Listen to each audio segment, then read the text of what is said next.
سڵاوتان لە ببینەران و بیسەرانی کوردستان 24 لە هەر شوێنێکن ڕۆژێکی باش دەست پێ بکەن بەیانی تۆش باش بۆ هیواین کە بانێکی باش بێ بۆی کە بتوانن تەواوی ڕۆژەکەتان هەر بە باشی و بە بەردەوامی کارەکانتان جێبەجێ بکەن. ئێمە ئەمڕۆ خۆشحاڵین کە لە بەرنامەیەکی نوێی بەیانی 24 لەگەڵ ئێوە بین میوانی ئێوە بین ئەم کاتژمێرە ئێوەش بینەرمان بن تا ئەو بڕگە و بابەتانی کە ئامادەمان کردووە سوودی لێ ببینن.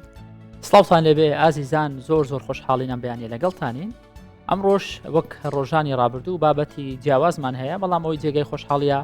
فیستیڤاڵەکان جیاوازن لە شار و شارۆچکەکان لە هەرێمی کوردستان. ئەم جارە فیستیڤاڵی پاییز هەیە و دەستڕەنجینی خانمان جارێکی دیکە دەبینینەوە لە بەیانی 24. سەرەتا ناونیشانەکان دەبینین، پاشان دەڕۆین بۆ ناوەڕۆک. فستیڤاڵی پاییز لە کەرکووک دەستی پێکرد.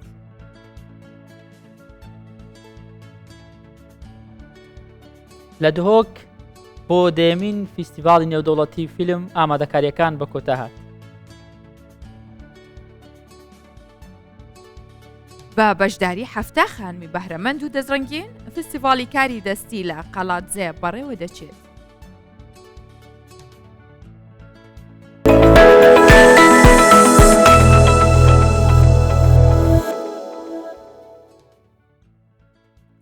فستیڤاڵی پاییز لە کەرکووک دەستی پێکردەوە و بڕیارە 5 ڕۆژ بخانێت کە بەشێکی بەشداروان لە شارەکانی ترەوە هاتوون هاژە کەلوپەلی خۆیان بەرهەمەکانیان لە فیستیڤاڵەکە نمایش دەکەن و بەشێکی کەلوپەلەکان بریتی بوون لە خواردنی خۆماڵی، بەرهەمە خۆماڵیەکان و بەرهەمی باخەکانی کوردستان.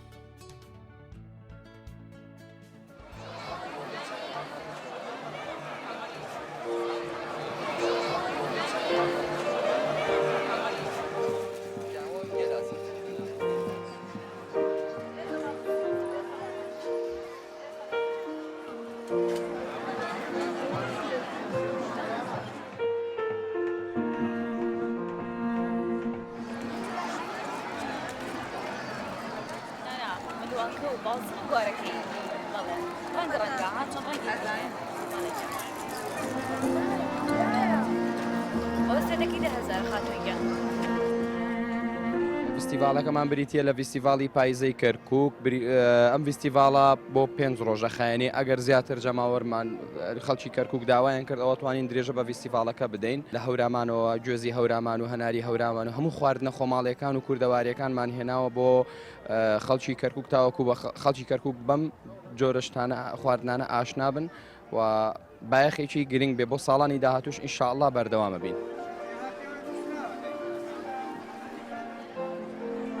ئێمە لە هەڵەبجە شەهید هاتوین، بەشداریمان کردووە لەم فستیڤاڵە. ئەمە 2-3 ساڵێ لە فستیڤاڵین، ینی ئەوەنە شتی کوردیە فرۆشتێ، شتە ئەژنەبیەکە نافرۆشتێ. جاران خەڵک بەروبوومی خۆمانی نێبینی. ئەم فستیڤاڵانە شتێکی زۆر باشە، لەبەر چی؟ لەبەرەوەی شتەکان خەڵکی ئەیبینێت.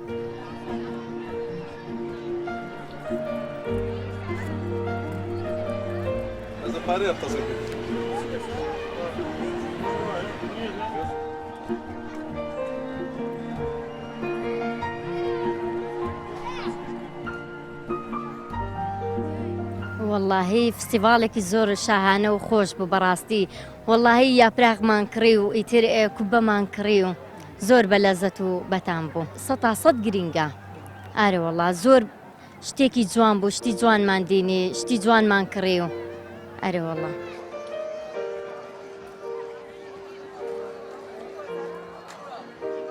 ئێمە لە هەولێر هاتوینە، بەرهەمەکانمان ترشەکە تەمەر هندیە، شەقلاوەیە، نانە قەیسی شەقلاوەیە، خۆماڵیە، ئەو شتانەمان هێناوە، سرکەی شەقلاوەمان هێناوە.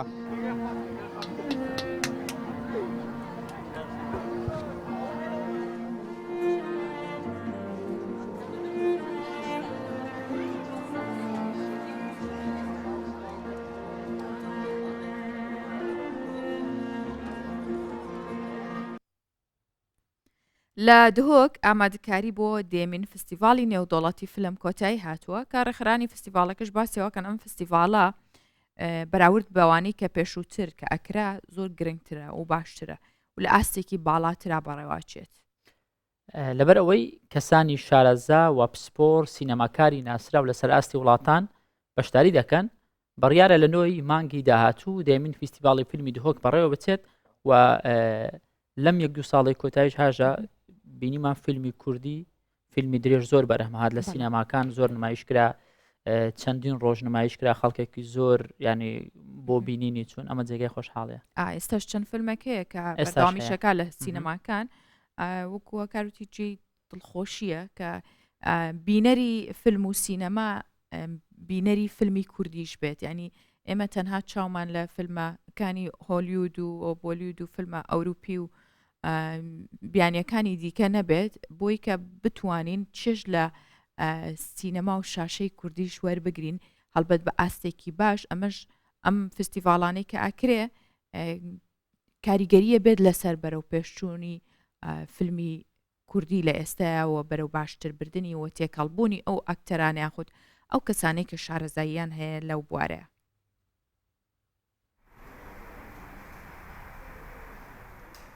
ئۆفیسا دەهەمین فیلمە ڤیستاڤاڵا دهۆک یا نێودەوڵەتیە.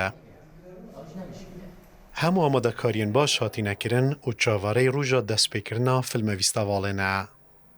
وەک هەر ساڵ ji بووی vê gerê jî bi dehan film û kurtefilm û belge film û karên sînemayî hatine wergirtin. بڕیارە لە نەهی 12 حتا 16 بێتە ئەنجامدان تاف ساڵەدا بوون هەردوو خاڵە ئەم بێژین مژارە ڤیستاڤاڵێ کو ئەف ساڵە فۆکسە سەر زمانە دایکە زمانە دایک دناف گەلاندا بێت بلوکێ فیلمی بیانی ئەف ساڵە وڵاتی فەرەنسای هاتی هەڵبژارتن کو ئەو ژی ڕەنگەژ نە دە فیلمەکەتوە ئەو بلوک مینتەوە کو ئەم بێژین سلکشن هەڵبژارتنەوە فیلماناکەتەوە تنێ پڕیا پەیوەندیکردنێت گەلوانەدا. دەهەمین فیلمە ڤیستاڤاڵا دهۆک یا نێودەوڵەتی دێژجارên derbasbûyî ya ciyawaz û cudabîtin. Ji bûî vê gerê mêhvandariya welatê Fransa hatiye kirin û mijara filmê ڤîstavaڵê jî dêgirêdayî zimanê dayîkê bîtin. Her wisa filmên ku li ser şaşeyên sînemayê têne nîşandan, biryara heman film li çeksaziya mezin a Zirkan ji bûî dadgehkiriyan jî bihîne nîşandan. نزیکی 100 فیلمای هاتنی هەڵبژاردن کو دیارە دەهێدا پشکدار بن ئەف 100 فیلمەژی هەلبەت بیانی و کوردینە دیسانجی بەلگە فیلم و فیلمین درێژ و کورتە فیلمن هەر دیالوێ چەندێ ئەف ساڵە مە بریار دایە کو دێ فیلمین مە ئەوێت کوردی ئەوێت درێژ دل چاکسازیا زرکایینە نیشاندان بۆ هەندێ ئەو خەلکی توێرێ vêjî bêbane biş vîstavaڵama zêde barî vê çendê ji ber ku gera dehê me bi zavkîre bû cara êkê ku dê beşê filmên zaroka hebin. Biryara li nehî kanûna êkiya av sala heta ku 16 heman meh dehemîn filma vîstavaڵa dihûka nêvdewletî dest bi karên xwe biketin. Ku salane bi pêngavên baştir nîbûnevên berdewam daye û pencamdana vîstavalên salane sînemakarên başên cîhanî radkêşîte Herêma Kurdistanê.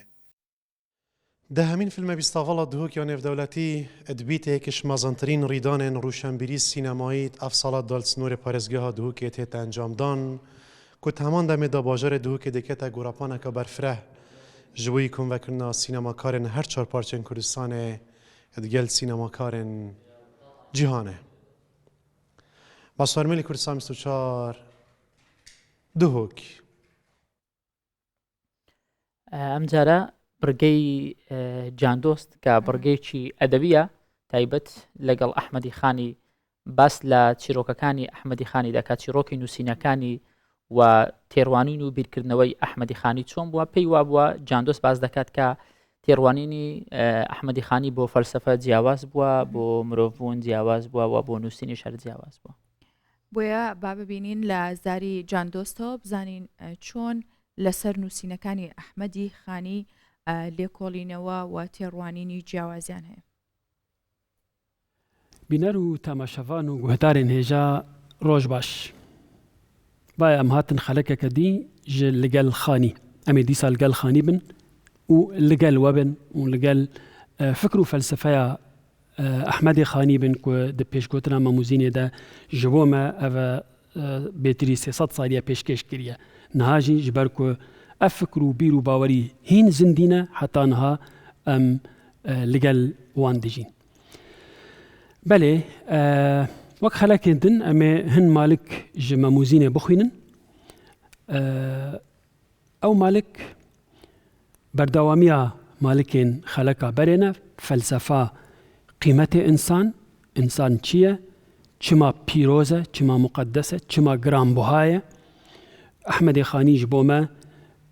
في كشروفت في فلسفة فلسفة جي وك مدخلك بريدجي عند خلقين بريدجي نايب رام مقوتبو كو أحمد خاني جفرده خواگهان دا آستك بلند جمروف حزية جمروف پرورية أحمد خاني قالكي جمروفاتي حزدك حتى أمنها ببينن أمن خلقين بيدا ببينن جخوادي لافا دكت بيا ربي تاو إنسان تزانبو إنسان چيا وچاويا وزعيفة وقلسة وگناهكارية دكا وتا نافين تي بيروز هنا أو بوان نافا إنسان بو كافر وبو عاصي وبو نظام چه جبو ويجي دبي يعني مروفا نخينا جهنمي حتى دبي كافران هر كسكي أو التصوف كما زن جم أحمد خاني هي كو طبقة متصوفين رجلاتا إسلامي هموية يعني تسويا واندو آستا واندا نكيمتر جبو ويجي أم دويجين قالك أم لفكر وبيرو باورية وي وغير أمنها هنكي بخين هندي وكو جنس عالمين أو تابع نوع آدمين أفرنج فلك همي معظم أفچند ملك همي مكرم أفكارجها عظيم دوار أفبارجها بديع سيار أفچند زمين دقل عناصر أفرنج عرز دقل جواهر أفچندها نعمة نفائس أفرنجها مأكل ملابس أفچندها مدعاء مطلوب أفرنجها مشتهاء مطلوب حيوان معادن جمادات بالجملة جبومة حيوان معادن نباتات مطلوب مقاصد مرادات بالجملة جبومة را لكارن في الجملة جبومة برد بارن تفرده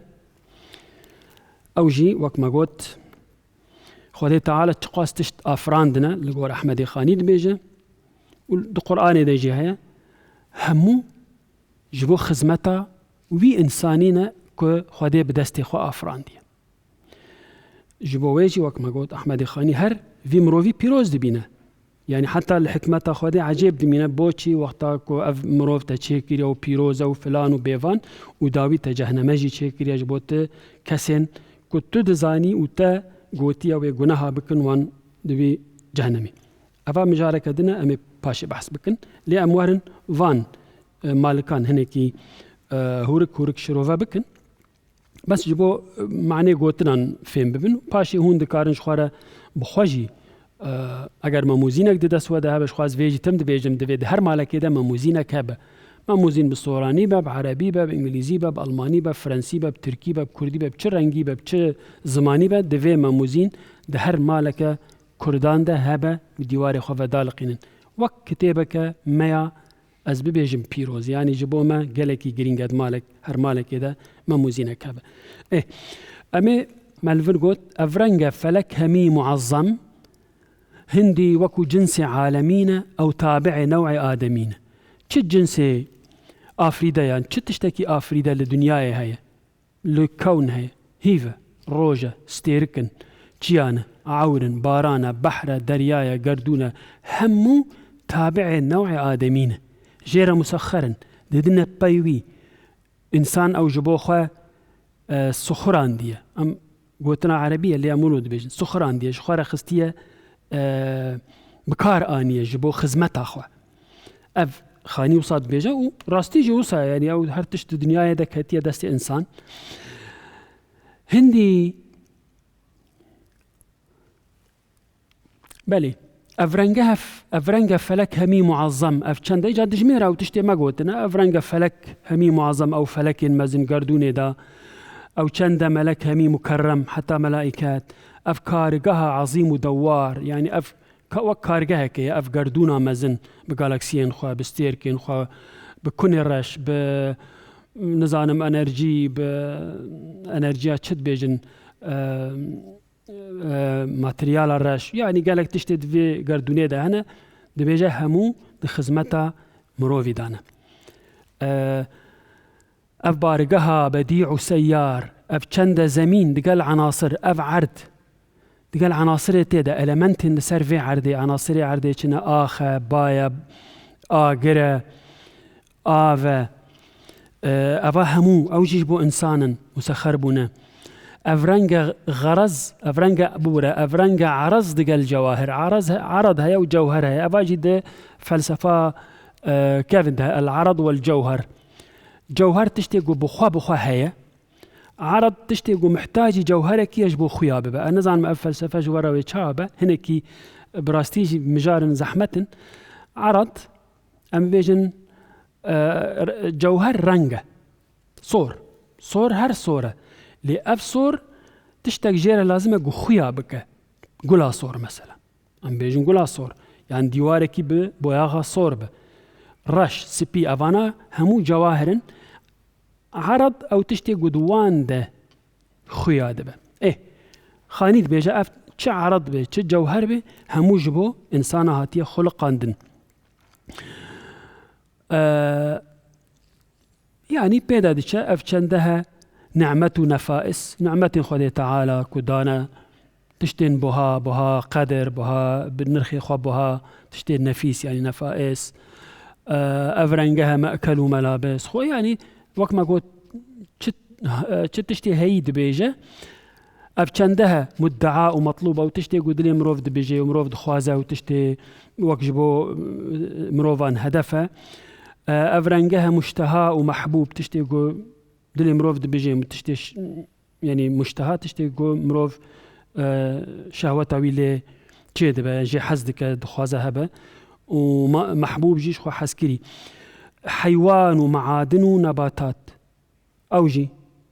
نەباتات گەیا و حیوانên لەسەر ڕووی عەردێ معدنên کانên لەسەر ڕووی عەردێ هەموو مەطلوب و مەقاسد و مرادات ئەوژی هەموو چ تشتێک و تێخواستن بالجملە ji بۆ مەرا لکارن ئەv هەموو خانی ژمارتن ئەو تشتێک و مەگوتی هەموو خانی لە پێ هەڤرێزکردن چما ئەف چنە ئەڤانە بالجملە هەموو بە هەڤرە پێکڤە ji بۆ مەرا لکارن خزمەتا مەدەنە ئەv هەموو خزمەتا مرۆڤ دانە ji ber ku mirov xwedê ew çêkiriye û xwedê ev tiştana jê re hazir kirine fil cumle ji bo me burdîbarin ji bo me serxwarin ji bo me hefsarek di distiyê wan de ye û em bi ku de wan dibin tê yani em dikarin wan bibin heqa ku te xweş nîzam û rewneq tertîbî kirin ji bo me el heq em gafil û atıl û gunehkar mayîne di qeydê nefsê emmar nînin me di qelbê fikr û zikrek nakin bi zebanî hemd û şukrek xanî çunehin bi qelbê zakir barî bide wî zebanî şakir ew jî ev dawiya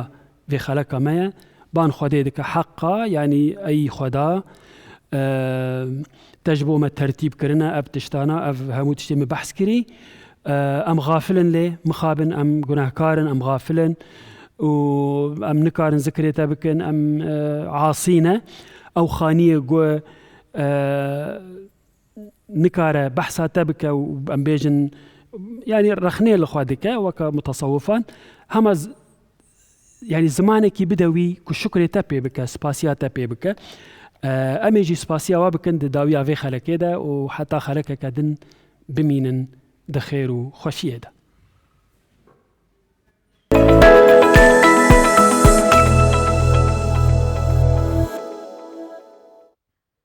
بە بەشداری هەفتا خانمی بەهرەمەند هەریەک لە بوارێک لە پارکی شار لە قەڵاتزێ بەرهەمە دەستیەکانی خۆیان بۆ فرۆشتن نمایش کرد کە بەشداروانی فستیڤالەکە بە کاری دەستی خۆیان لە خواردن لە ئەکسسوارات لە جلوبەرێک لە کارە هونەریەکانیان هەتا کاتە وێنە کێشان و زۆر بەهرەیتر بەشداریان کرد. جگە لە نمایشی بەرهەمەکانیان بەشداربووان لە فستیڤالەکە بەرهەمی دەستی خۆشیان دەفرۆشن.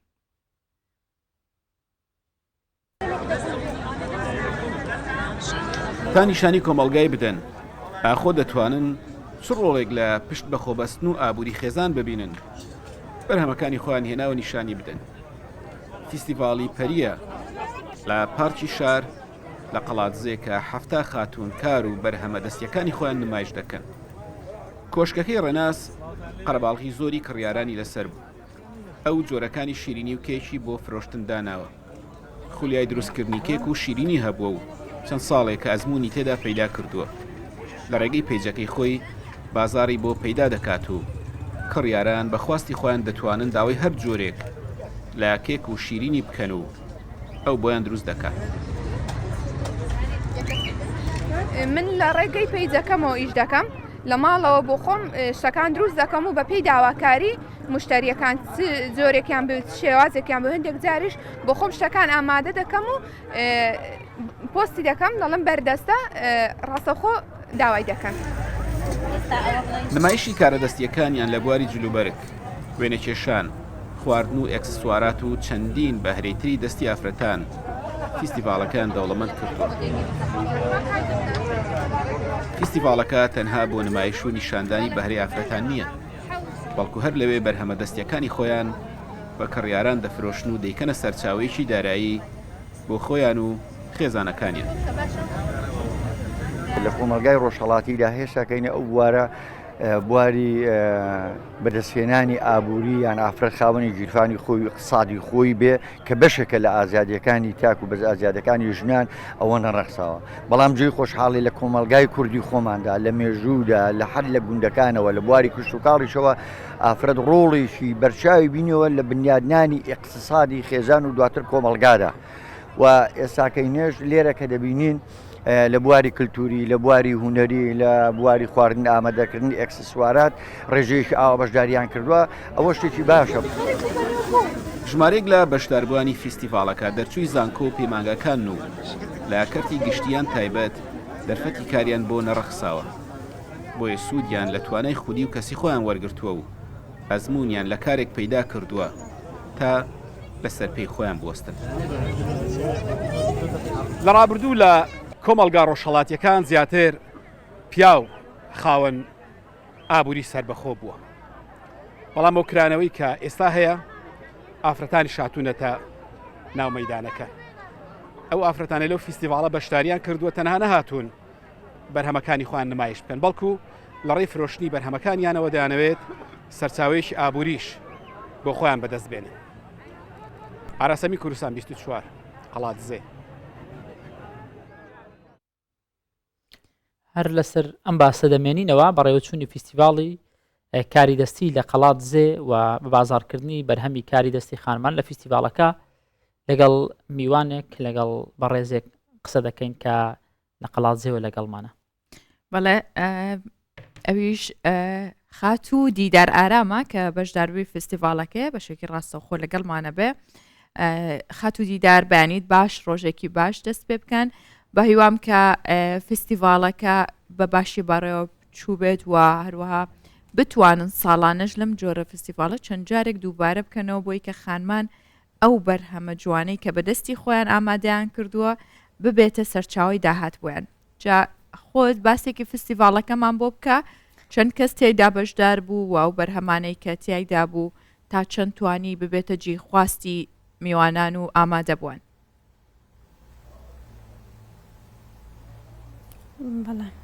بەیانی ئێوەش باش، هیوادارم ڕۆژێکی باش و تەندروستێکی باشتان هەبێ. بەڵێ دیارە بدروشمی ژنان پێشەنگن لە داهێنان ماڵی کەلەپوری و ڕۆشنبیری قەڵاتزێ بە پاڵپشتی وەزارەتی کاروباری کۆمەڵایەتی و بەڕێوەبەراتی بەڕێوەبەری ڕۆشنبیری ڕاپەڕین هەستا بە ئامادەکردنی ئەم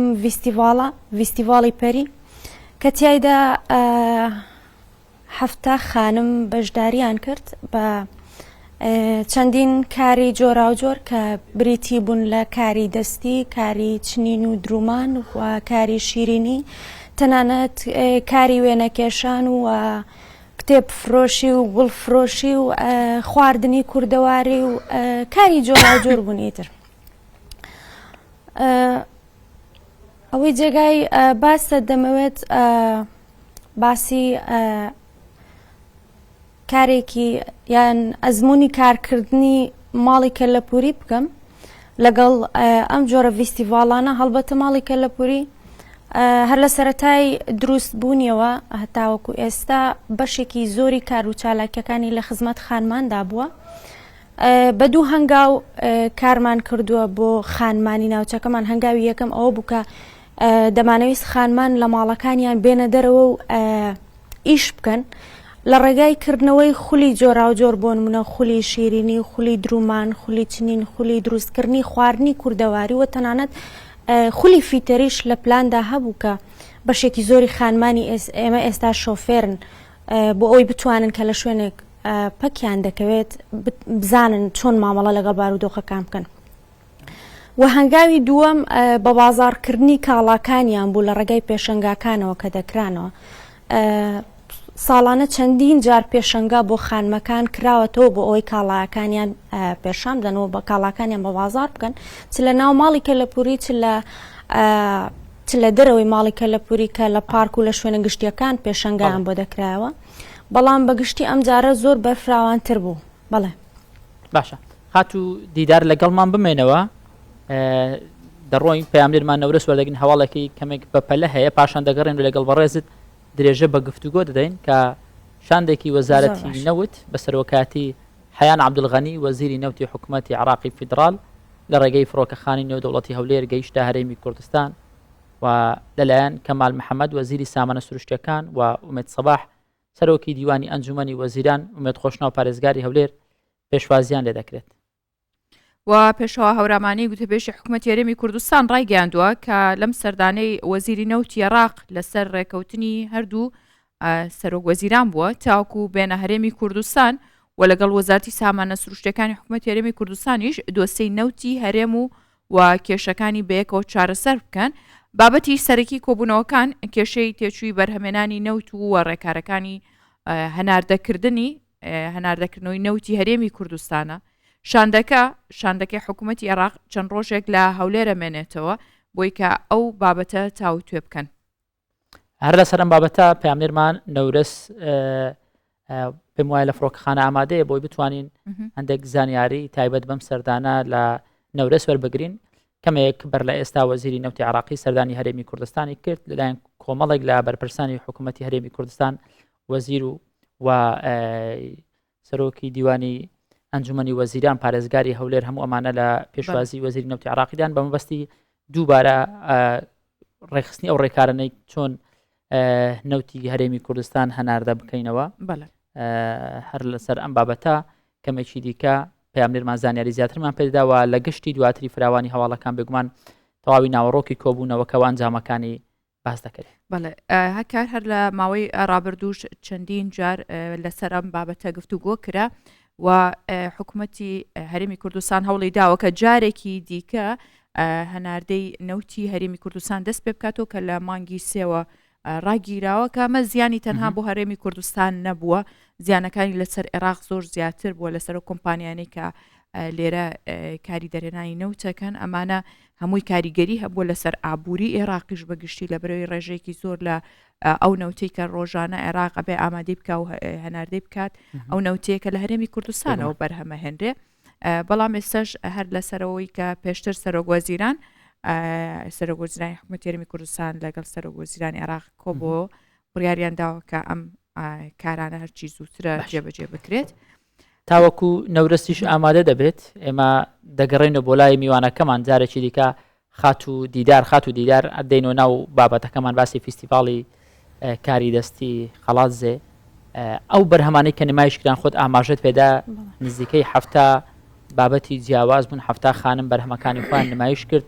لە ڕووی ئابووریەوە هیچ سوودی بۆ ئەو خانمانە هەبووە بۆی بتوانن جارێکی دیکە لە فیستیڤاڵێکی دیکە لە شوێنێکی دیکە بە گروتینی زیاتر بەرهەمەکانیان دروستکەن و نمایش بکەن. بەڵێ بێگومان ئەوان کاڵایەکانیان کە لەوێ نمایش دەکەن کاڵایەکانیان دەفرۆشن و داهاتی خۆیان هەیە و ئەوەی زۆر جێگای دڵخۆشی بوو بۆ ئێمە ئەو پێشوازی و دڵگەرمیەی خەڵکی ناوچەکە بوو کە بە دڵگەرمی و پەرۆشیەکی زۆرەوە پێشوازیان لە فیستیڤاڵەکە کردووە پاڵپشتی و هاوکاریەکی زۆر بوو بۆ خانمەکان. بەڵێ ئەوان کاڵاکانی خۆیان دەفرۆشت و داهاتەکەی بۆ خۆیان بوو.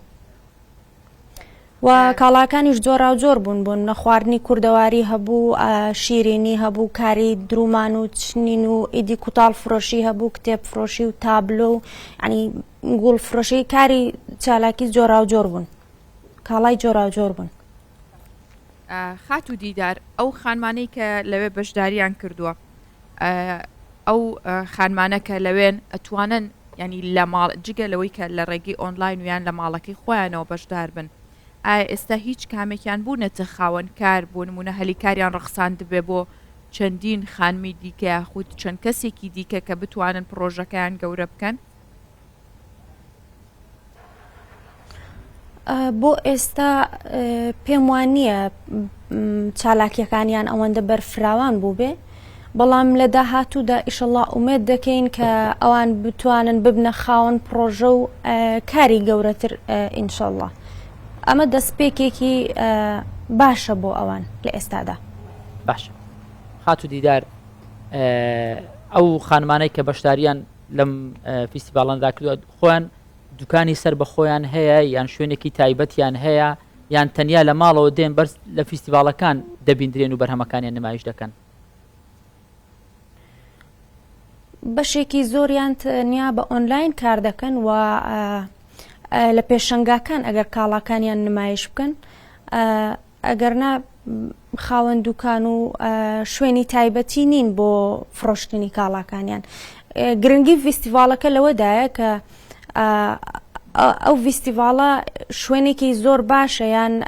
زەمینەیەکی زۆر باشە بۆ ئەوەی ئەو خانمانە بتوانن کاڵاکانیان تێدا ساخ بکەنەوە، چونکە دەرفەتی دیکەیان نییە. خات و دیدار باسی واکەی کە ئەم خانمانە نە شوێنێکیان هەیە بۆ ساخکردنەوەی بەرهەمەکانیان، نەوەی کە خۆیان بتوانن لە شوێنێکی تایبەت جگە لە ماڵەکانیان بەرهەمەکانیان کاری تێدا بکەن، دروستی بکەن. ئەمە گرنگە بۆی کە کەسێک سەر ڕاینەبوونی هەموو ئەم شتانە بەڵام وا بکات پشت بەخۆی ببەستێ، داهاتی هەبێ هەوڵ بات لە ڕێی فستیڤالێکی لەم شێوەیەوە کارەکانی فراوانتر بکات. تووەکو خانمێک تا چەند گرنگە بەلاتەوە خانمان خاوەن داهات و ئابووری خۆیان بن، تا چەند گرنگە لە ناو خێزانە خانمانیش ئەم ئەرک و ئەم بەرپرسیارەتی دیکەشیان هەبێ، هەرچەندە بەرپرسیارەتی خانمان زۆر زۆرە بەڵام لەگەڵەوەشدا خاوەن ئابووریەکی سەر بەخۆ بن، تا چەند گرنگە بە تایبەت لە قەڵازیە لەو ناوچانە چۆنە لەگەڵ کللتوری ناوچەکەدا چۆن گونجاوە. دیارە سنوورەکەی ئێمە لە بەرەوەی سنوورێکی تاڕادەیەک عاشایرە هاتنە دەرەوەی ئافرەت کەمێک زەحمەتترە وەک لە ناو شارە گەورەکان، بەڵام ئەوەی جێگای دڵخۆشیە ئەوەیە کە ئافرەتانی ئێمە زۆر زۆر بەهێزن، زۆر بەتوانان، سەرڕای ئەو هەموو بربەستانش هێشتا مەبەستیانە و دەیانەوێت کە کار لەسەر توانای خۆیان بکەن و ئێمەش وەکو ماڵێکە لە پووری بە هەموو توانایەکمانەوە پاڵپشتیان دەکەین و هاوکاریان دەکەین. پێم وایە ئەرکی ژن تەنیا لە سنووری مەتبەخ و چوارچێوەی ماڵەکەی خۆی دانیە، ژن دەتوانێت ببێتە خاوەنکار، دەتوانێت ببێتە خاوەن پرۆژە و سەرمایە خۆی و بەجددی هێزیش لە ئابووری سەربەخۆدایە. هێز کاتێک ئافرەت بتوانێت ببێتە خاوەن ئابووری سەربەخۆی، توانای پارێزگاریکردن لە خۆی زیاترە، باشتر دەتوانێت پارێزگاری لە خۆی بکات. باشە من زۆر خۆشم بۆی کە لە دوێنێ ئەو خانمانم بینی بەو جۆرە. ئەمە چەندەمین فیستیڤاڵە لە قەڵازێ تایبەت بە خانمان کراوەتەوە و بەنیازن ئەو خانمانەی کە بەشداریان لەم فیستیڤاڵە کردووە لە داهاتوو بتوان بەشداری لەو فیستیڤاڵانش بکەن کە لە دەرەوەی قەڵاتزێ، چونکە بە هەندێک بەرهەم ڕەنگە تایبەت بێ بەوان لە شوێنی دیکە نەبێ بڕۆن لەوێ نمایش بکەن. بەڵێ وەکو فیستیڤاڵ بەو فراوانیە یەکەمین فیستیڤاڵە کە بەو فراوانی ئەنجام بدرێ، بەڵام ساڵانە چەندین جار پێشەنگا بۆ خانمەکان دەکرایە، وەک باسم کرد چ لە ناو ماڵێکە لە پووری بێت چ لە دەرەوەی ماڵێکە لە پووری بێ ئێمە پێشەنگامان بۆ دەکردنەوە، بەڵام وەکو فیستیڤاڵ و بەو فراوانیە یەکەم فیستیڤاڵە، بەڵام ئینشەڵڵا لە داهاتوودا پرۆژەی گەورەتر و باشترمان دەبێت بۆ خانمان، چ لە ناو قەڵازێ و لەوانەیە لە دەری قەڵازێش لە دەرەوەش بێت، لە دەرەوەی سنووری قەڵازێش بێت. خات و دیدار باسی هەندێک لەو ناوەندەی خۆتانمان بۆ بکە کە وەکو ڕێکخەری فستیڤالەکە ئەنجامتانداوە و ئامادە بوون ئەم ناوەندەی ئێوە تا چەند توانیوێتی لەم جۆرە کارانە بکات و کاریگەری هەبێت لەسەر دروستکردنی بازار نەک هەر بۆ خانمان بۆ هاوڵاتیانی دیکەش و کارەکانی دیکەتان چییە؟ بەڵێ ماڵێکە لە پوری و ڕۆشنبیری پاڵپشت و هاوکارێکی زۆر باشی تەواوی چین و توێژەکانی دەڤەرەکە بۆ بەگشتی بە تایبەتی ئەوەی کە زۆر گرنگیمان پێداوە ئەدەب دۆستان و هونەرمەندان و شاعیران و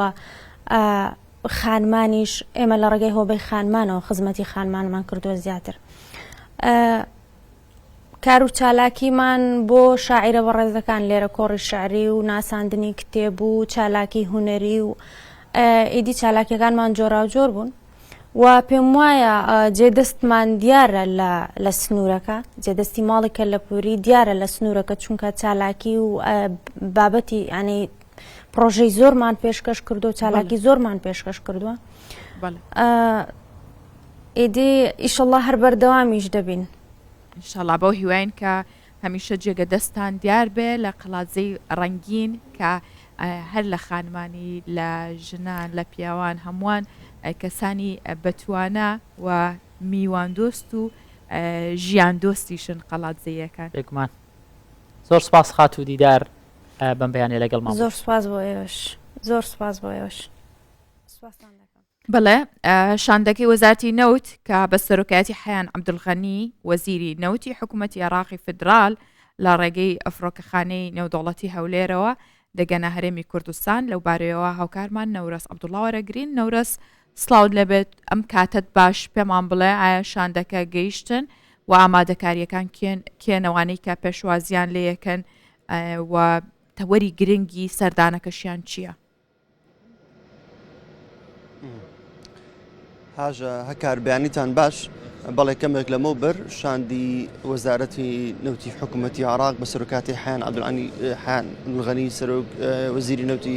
حکوومەتی عێراق گەیشتە فڕۆکەخانەی نێودەوڵەتی هەولێر لێرە لەلایەن بەڕێزان کەمال محەممەد وەزیری سامانە سروشتەکان هەروەها دکتۆر مێسەباح سەرۆکی دیوانی ئەنجومەنی وەزیران و مێت خۆشناو پارێزگاری هەولێر دکتۆر هەندی شنگالی جێگیری بەڕێوەبەری کۆمپانیای سۆمۆ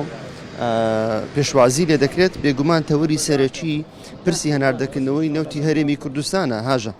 لە کۆتایی مانجی سێوە پرۆسەی هەناردەکەی نەوتی هەرێمی کوردستان وەستا ئەمە وای کرد کە هەم زیان بە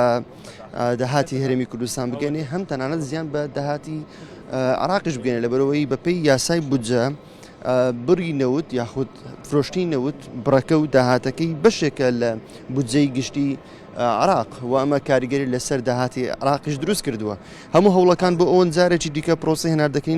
نەوتی هەرێمی کوردستان دەست پێ بکاتەوە کە هەم نەوتی هەرێمی کوردستانە هەم نزیکەی 100,000 بەرمیل نەوتی کەرکووکە کە بە بۆڕی نەوتی هەرێمی کوردستان تا بەرە و دەرەوە تێدەپەڕێت و ئێستا هەم حکوومەتی عێراق هەم حکوومەتی عێراق هەکار هاژە هەم حکوومەتی عێراق کێشەی لەوە نیە لەوەی نەوتی هەرێمی کوردستان دەست پێ بکاتەوە هەم حکوومەتی هەرێمی کوردستان ئەم تەنانەت تورکیاش لەبەرەوەی لە ماوەی ڕابردە وەزیری وزەی تورکیا ڕایگەیاند کە بۆڕی نەوتی هەرێمی کوردستان خود ئەو بۆڕیەی کە هەیە لەنێو بچێت بۆ بەندەری جەیهان گرفتی نییە ئەوەی کە لە ماوەی ڕابردە دەگوترا گرفتی تەکنیکیەیە گرفتە تەکنیشیەکان چارەسەر کراون و ئێستا بۆڕیەکە ئامادەیە بۆی جارش کە پرۆسەی نەوتی هەرێمی کوردستان بۆ دەرەوە هەناردە بکرێتەوە بەڵام کێشەیەکی ئێستا کێشەکە ئەوەیە ئایا تێچووی کۆمپانیاکان کۆمپانیا نەوتیەکە لە هەرێمی کوردستان چۆن ئستحقاقی خۆیان وەردەگرن لەبەرەوەی گرفتێکە بوو گرفتەکە ئەوەیە کە لە بەغدا یاخودن لەلایەن حکوومەتی عێراق ئەو بڕی کە دیاری کراوە بۆ تێچووی بەرهەمهێنان و گواستنەوەی نەوت بڕی $7 بەڵام لەبەرەوەی هەرێمی کوردستان کۆمپانیاکان کاری بەرهەمهێنانی نەوت و گواستنەوەیان دەکرد ئەمە وای کردبوو کە کولفێکی زیاتر بێت نزیکەی $31 لەبەرەوەی $24 تەرخان کراوە بۆ پرۆسەی بەرهەمهێنانی نەوت و نزیکەی $7 تەرخان کراوە بۆ گواستنەوەی نەوت ئەمە گرفت بوو و تا ئێستاش گرفتێکە لە نێوان حکوومەتی عێراق و تەنانەت کۆمپانیا نەوتیەکان لە ماوەی ڕابردووە توانین بڵێن بەتایبەت هەفتەی ڕابردوو کۆبوونەوەیەک کرا لە نێوان وەزارەتی نەوتی حکوومەتی عێراق لەگەڵ نوێنەرانی کۆمپانیا نەوتیەکانی هەرێمی کوردستان بۆ دۆزینەوەی میکانیزمێک ئالیەتێک کە چۆن ئەم کێشەیە چارەسەر بکرێت و ئەمە ئەوەی دوای ڕێککەوتنی نێوان مەسرور بارزانی سەرۆکوەزیرانی هەرێمی کوردستان و محەممەد ژیاع سوودانی سەرۆکوەزیرانی عێراق بڕیاردرا ئەمڕۆ شاندێکی باڵای وەزارەتی نەوتی عێراق بە سەرۆکایەتی وەزیری نەوت بگاتە هەولێر و ئێستا وەگەیشت حەیان عەبدولغەنی وەزیری نەوتی حکوومەتی عێراق گەیشتە فڕۆکەخانەی نێودەوڵەتی هەولێر لێرە لایەن کەمال محەممەد وەزیری سامانە سروشتەکان دکتۆر مەسەباح سەرۆکی دیوانی ئەنجومەنی وەزیران و مێردخۆشناو و ئەحمەد موفتی بریکاری وەزارەتی سامانە سروشتەکان دکتۆر هەندی شەنگالی جێگیری ڕۆبەری کۆمپانیای سۆمۆ و ئەمانە پێشوازی لێ دەکرێت یەکەم کۆبوونەوەی لەگەڵ مەسرور بارزانی سەرۆکی حکوومەتی هەرێمی کوردستان دەبێت واتە دوای ئێرە کە گەیشتە فڕۆکەخانەی نێودەوڵەتی هەولێر ڕاستەوخۆ بەڕێ دەکەوێت بۆ پیرمان بۆ کۆبوونەوە لەگەڵ مەسرور بارزانی سەرۆکوەزیرانی هەرێمی کوردستان دوای کۆبوونەوەی لەگەڵ سەرۆکوەزیرانی هەرێمی کوردستان جار اینجا کۆبوونەوەیکی فراوان لە نێوان ئەم شاندە شاندی وەزارەتی نەوتی حکوومەتی عێراق لەگەڵ شاندی وەزارەتی سامانە سروشتەکانی حکوومەتی هەرێمی کوردستان کۆبوونەوەیکی چڕ و پڕ و گرنگ دەست پێ دەکات کاتژمێر 12 لە هەولێر و بڕیار وایە ئەم شاندە بۆ ماوەی 2 ڕۆژ بمێنێتەوە هەکار هاژە بۆ ماوەی 2 ڕۆژ دەمێنەوە دەیانەوێت بگەنە چارەسەرێک بە تایبەت پرسی تێچووی بەرهەمهێنان و گواستنەوەی نەوت کە وەک باسم کرد ئەمە گرفتێکە تا ئێستا لە نێوان کۆمپانیا نەوتەکان وەروەها حکوومەتی عێراقدا هەیە کۆمپانیا نەوتەکان رازینین بم بڕێک کە بۆیان دیاری کراوە چکە حکوومەتی عێراق دەوێت بە هەمان ئەو ڕێژەیە کە هەیە بۆ کە نزیکەی $7 دانراوە بۆ هەر بڕێک بەرمیل نەوتێک کۆمپانیا نەوتەکان بۆ ئەمە رازینین بەڵکو داوای زیاتر دەکەن و لە ماوەی ڕابردا کەمال محەممەد وەزیری سامانە سروشتەکانی حکوومەتی هەرێمی کوردستانیش بە فەرمی ئەمەی ڕاگەیاند کە ئەم بابەتە لەگەڵ کۆمپانیا نەوتەکان باس کراوە بەڵام کۆمپانیا نەوتەکان ڕەتیان کردوتەوە و رازینین بەم بڕێکە دیاری کراوە ئێستا بڕیار وایە دوای پشوێکی کورت لێرە لە فڕۆکەخانەی نێودەوڵەتی هەولێر ڕاستەوخۆ و بڕیاریان داوە کە پرێز هۆڕاستێک یاخود کۆنگرێکی ڕۆژنامەوانی ئەنجام بدەن هەم کەمال محەممەد وەزیری سامانە سروشتەکانی حکوومەتی هەرێمی کوردستان هەم حەیان عەبدولغەنی وەزیری نەوتی حکوومەتی عێراق دوایی ئەنجامدانی پرێس کۆنفرانسەکە لێرە ڕاستەوخۆ شاندەکە بەرەو پیرمان بەڕێ دەکەوێت بۆ کۆبوون لەگەڵ مەسرور بارزانی سەرۆکی حکوومەتی هەرێمی کوردستان لە چواری ئەم ساڵ لە بەغدا ڕێککەوتنێک لە نێوان حکوومەتی هەرێمی کوردستان و حکوومەتی عێراق کرا سەبارەت بە پرسی نەوت بە دوای بڕیارەکەی دادگای پاریس کە بۆ هۆی ڕاگررتی هیچ کام لەو کۆمپانیانەی کە لە هەرێمی کوردستان نەوت یاخودنەوە دەرێنن ئامادەبن لەگەڵ شاندەکە بۆ کۆبوونەوە لەبەرەوەی کە هەرێمی کوردستان لەگەڵ ئەو کۆمپانیانە بە شوێکی هاوبەش کارەکانەکە جیاوازە لە کارەکانی بەغدا و بڕێکی زۆر کەم پارە بۆ هەرێمی کوردستان ئەمێنێتەوە کە بۆ هەر بەرمیلێک $6 ئەمە جیاوازێکی زۆری هەیە لەگەڵ کۆمپانیەکانی کە لە عێراق یاخود لەگەڵ بەغدا کارەکەن ینی هەموو ئەمانە چارەسەر دەکرێت یاخود تەوەری گفتوگۆکانە بێت بۆ ڕێکەوتنەکە و گرنگیشە بیزین ئایا هیچ کۆمپانیایەک لەگەڵیان بەشدارە هاتوون تا ئەوانیش قسەی خۆیان هەبێت کۆنگرێت هاژە لەگەڵم بە هاژە کۆنگرێت ڕۆژنامە لەگەڵ بەڵێ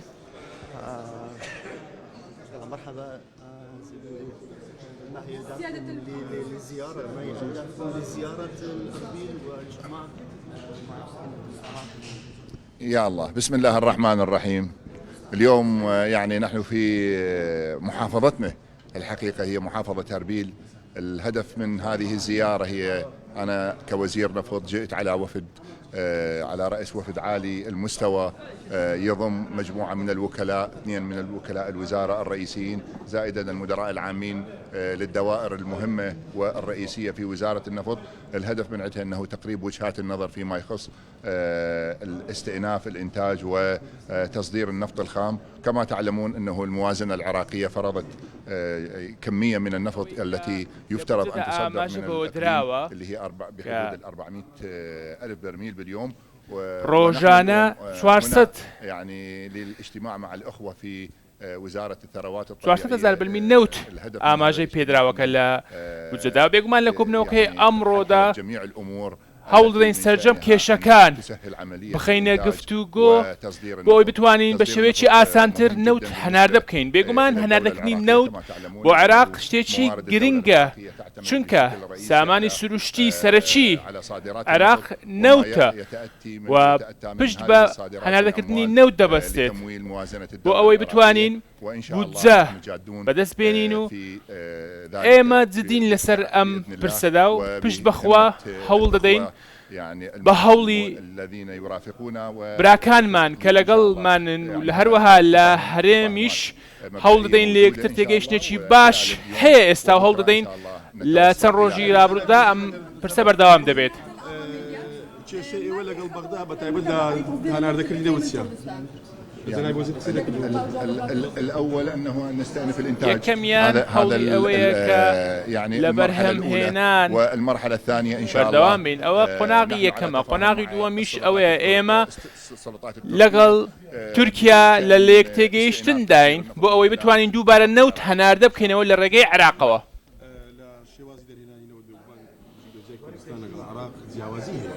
بەڵام هەلەما کات یەک دیاری کرا بۆ دەرهێنانی ئێوە ئەو گرفتانە چۆن دەگەێنە حکوومەتی عراقی و چۆن بەرەو چارەسەری دەڕۆن؟ بەڵێ طبعا یەک ئەسبابی هاتنی ئەم سەردانە کە پێش دڕۆژ جەنابی سەرۆکی وەزیرای عێراق بەڕێز سوودانی سەردانی هەولێر کردبوو ئەو ڕێککەوتنە بووە ناوبینی هەردوو سەرۆک وەزیران کە وەفدێکی باڵا بێت بۆ چارەسەرکردنی ئەم کێشانە ئەمڕۆ خێراتنە شاندی دەکەم بەڕێز وەزیری نەوت کاک حەیان و شاندێکی مەزن لەگەڵدایە بۆ دیراستکردن و چارەسەریە ئەم بابەتە بڕاستە وەکو بودجە عێراقا فدرال نرخە کاتە دیارکردن کە نزیکی $6 بۆ دەرێنانە هەر بەرمیلەک و هەناردن بۆ دەرەوە ئەم نرخە ناگونجی لەگەڵ طبیعەتی عقودی ئێمە ئەوانە ئەوان ئێستا هاتوونە الوەزارە دەبن بۆ ماوەی دڕۆژ و ئینشاڵڵا دەگەهنە نەتیجەی بۆ چارەسەرکردنی ئەم بابەتە.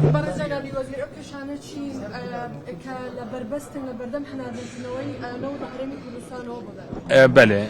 کێشەی سەرەکی ئەوە کولفەی ئینتاژ و نەقلە کە مەگوتی البودجە دەهاتیە دەستنیشانکردن 8,609 دینارن ئەم نرخە ناگونجیت لەگەڵ طبیعەتی عقودی ئێمە و هاتنی ئەم شاندە هەر یەک بابەتەکانی گرنگ کە بووینە بربەست بەر وەستانەوەی ئەو نەوتە چارەسەرکردنی ئەم بابەتە دێت.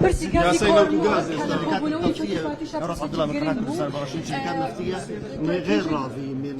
تحديد كلفة إنتاج ونقل النفط. الهدف من الزيارة هو معالجة هذا الأمر إن شاء الله. چارەسەرکردنی کێشەکانە پشت بەخوا هیوامە وایە کەوە ئەمڕۆ یاخود سبەی بە ئەنجامێک بگەین.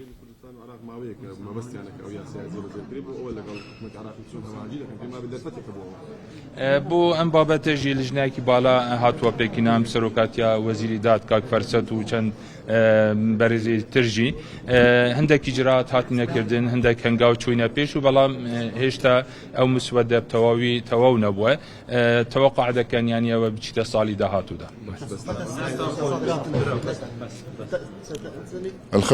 الخطوة الأولى أن نتفق مع الشركات إن شاء الله ومع ڕێکەوتنە لەگەڵ کۆمپانیەکان و هەروەها لەگەڵ هەرێمی کوردستان بۆ ئەوەی بتوانین دووبارە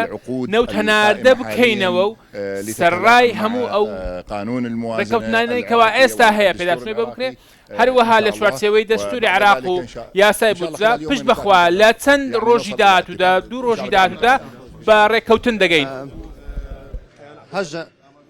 حاجة نازم جوتان لمنا بەڵێ گومان لێتەنەوە ڕاست حاجة بەڵێ وەزیری حکوومەتی عراق کات عەبدولغەنی وتی لە ماوەی دوسێ ڕۆژدا دەگەنە چارەسەرێک بۆ ئەوەی پرۆسەی هەناردەکردنی نەوتی هەرێمی کوردستان دەست پێ بکاتەوە و یەکێک لە تەوەرە هەرە سەرچەکان هەکار ئەوەیە کە لەسەر بڕی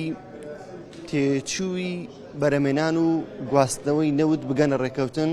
هەم لەگەڵ حکوومەتی عێراق حکوومەتی هەرێمی کوردستان هەم لەگەڵ کۆمپانیای نەوتەکان لەبەرەوەی لە هەرێمی کوردستان لەگەڵ بەغدا جیاوازی هەیە جیاوازێک لەودا لە لەلایەن حکوومەتی عێراقەوە ئەوەیە کە کۆمپانیای نیشتیمانیە کۆمپانیای سۆمۆیە ئەو کاری بەرهێمنان و گواستنەوەی نەوت ئەنجامەدا بەڵام لە هەرێمی کوردستان جیاوازە بە هاوبەشی لەنێوان حکوومەتی هەرێمی کوردستان و کۆمپانیای نەوتەکان و ماگانە داهاتێکی زۆر بۆ کۆمپانیەکان دەڕوە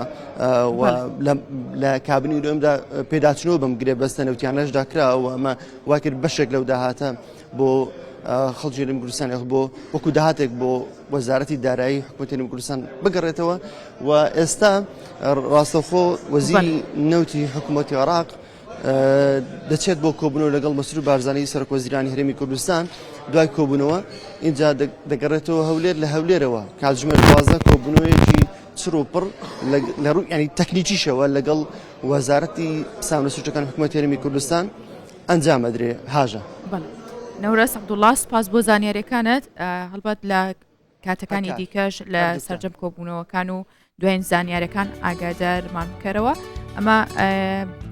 پرۆگرامی ئەمڕۆمان جیاواز بوو هەندێک لەو سەردانەی تێکەوت دوادارین ئەنجامێکی باشی هەبێ ئەمە پرۆگرامەکە جوانتر و باشتر و بە سووتر دەکا بۆ